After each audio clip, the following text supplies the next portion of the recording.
Պարոն Խաչատրյան, ձեր խմբակցության սիլոգիզմը փչացել է, չնայած այդպես նորմալ չէր աշխատում առնված վերջին տասնամյակներին, բայց հիմա տեսեք, տրամաբանական փաստարկման մի հատ բանը, հետագիծը նայենք ձեր, էլի։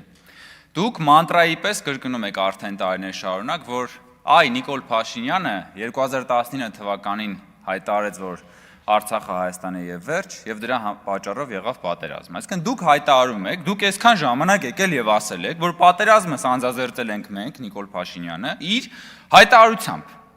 Հիմա ասում եք՝ մի րոպե, հայտարարությունը չի կարող ծնել պատերազմ, պետքա լինեն հետախուզական տվյալներ, եւ օրինակ երբ որ Ռոբերտ Քոչարյանը ասում է, որ Հայաստանը չպետք է բավարարվի իր 29743 քառակուսի կիլոմետր տարածքով, դա չի կարող դառնալ կազուս բելլի, դա չի կարող, որովհետև հայտարարությունը ո՞ց կարա լինել պատերազմի պատճառ։ Բայց այդ հայտարարությունը չի կարող լինել պատերազմի պատճառ, պարոն Խաչատրյան։ Բա ինչի՞ եք մեր հանրությանը տարիներ շարունակ խաբում, որ Նիկոլ Փաշինյանի հայտարարությունը դարձավ պատերազմի պատճառ։ Ուրեմն կամ դուք երեսպաշտությամբ եք զբաղվում եւ ստախոս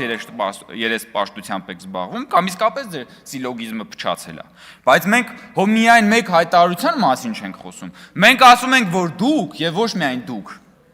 նպատակաուղղված եւ համակարգված կերպով քանդում եք խաղաղության ճարտարապետությունը։ Դուք ասում եք, որ խաղաղության համաձայնագիրը, որը նախաստորագրված է, դեռևս կարող է վերաբանակցվել։ Դուք ասում եք, որ Հայաստանը չի բավարարվելու իր այս տարածքային ամբողջականությամբ։ Դուք ասում եք, որ Հայաստանի Հանրապետությունը չպետք է ունենա սահմանազատված սահման։ Դուք ասում եք, որ դուք պիտի գնաք եւ պայքարեք Ղարաբաղի հայերի վերադարձի իրավունքի համար, այս պահին դուք միջև վերջ գնալու եք դրա համար եւ այլն եւ այլն, այսինքն դուք սեղանին եք դնում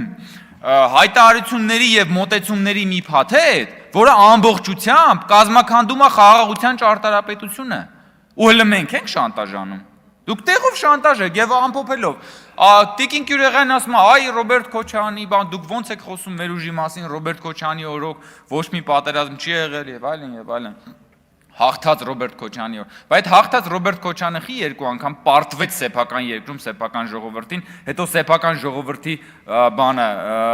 վրա կրակեց։ Այդ ո՞նց եղավ։ Բայց հաղթած նախագահը գալիս եւ ջախջախվում է սեփական պետության մեջ։ Այդ ո՞նց եղավ, որ հաղթած ղեկավարը սեփական ժողովրդին պարտվում է, ոչ մի անգամ քվե չի ստանում։ Բա դուք տենց չեք մտածել միջև հիմա, բա այդ ի՞նչ է կատարվել, այդ հաղթանակը, որ դուք այդքան ասում եք հաղթել է, այդ Ռոբերտ Քոչարյանը ի՞նչ կապ ունի այդ հաղթանակի հետ։ Ավարտեք, պարոն Կոնչյան։